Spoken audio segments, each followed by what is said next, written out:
कृष्णं वंदे जगद्गुरु। श्रीमद्भगवद्गीता।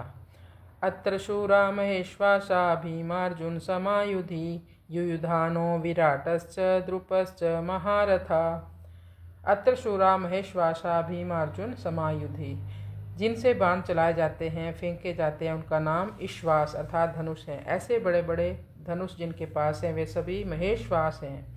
तात्पर्य है कि बड़े धनुषों पर बाण चढ़ाने एवं प्रत्यंचा खींचने में बहुत बल लगता है। जोर से खींचकर छोड़ा गया बाण विशेष मार करता है।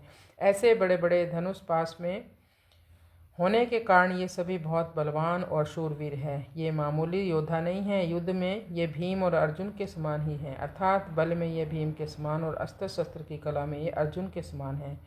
युयुधान सात्यकी ने अर्जुन से अस्त्र शस्त्र की विद्या सीखी थी, इसलिए भगवान श्री कृष्ण के द्वारा दुर्योधन को नारायणी सेना देने पर भी वह कृतज्ञ होकर अर्जुन के पक्ष में ही रहा, दुर्योधन के पक्ष में नहीं गया। द्रोणाचार्य के मन में अर्जुन के प्रति द्वेष भाव पैदा करने के लिए दुर्योधन महारथियों में सबसे पहले अर्जुन के शिष्य युयुधान का नाम लेता है। इसका तात्पर्य है कि इस अर्जुन को तो देखिए, इसने आपसे ही अस्त्र शस्त्र चलाना सीखा और आपने अर्जुन को यह वरदान दिया है कि संसार में तुम्हारे समान और कोई धनुर्धर ना हो, ऐसा प्रयत्न करूँगा। इस तरह आपने तो अपने शिष्य अर्जुन पर इतना स्नेह रखा, पर वह कृतघ्न होकर आपके विपक्ष में लड़ने के लिए खड़ा हो गया, जबकि अर्जुन का शिष्य युयुधान उसी के पक्ष में खड़ा है। युयुधान महाभारत के युद्ध में ना मरकर यादवों के आपसी युद्ध में मारे गए। फिर है विराटश्च, जिसके कारण हमारे पक्ष का वीर सुशर्मा अपमानित किया गया। आपको सम्मोहन अस्त्र से मोहित होना पड़ा और हम लोगों को भी, जिसकी गाय छोड़कर युद्ध से भागना पड़ा। वह राजा विराट आपके प्रतिपक्ष में खड़ा है।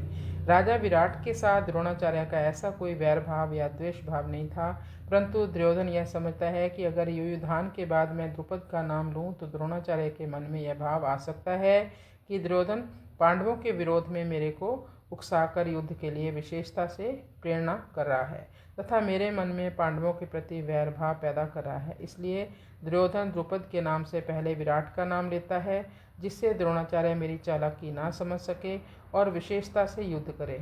राजा विराट उत्तर, श्वेत और शंख नामक तीनों पुत्रों सहित महाभारत युद्ध में मारे गए।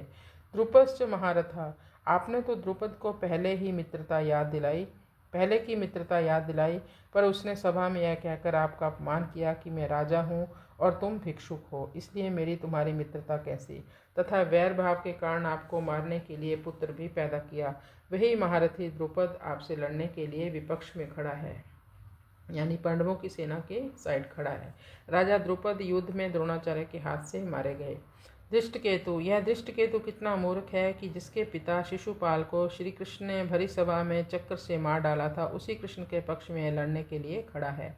दृष्टकेतु द्रोणाचार्य के हाथ से मारे गए।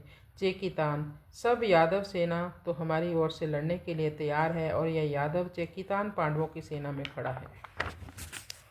चेकितान दुर्योधन के हाथ से मारे गए।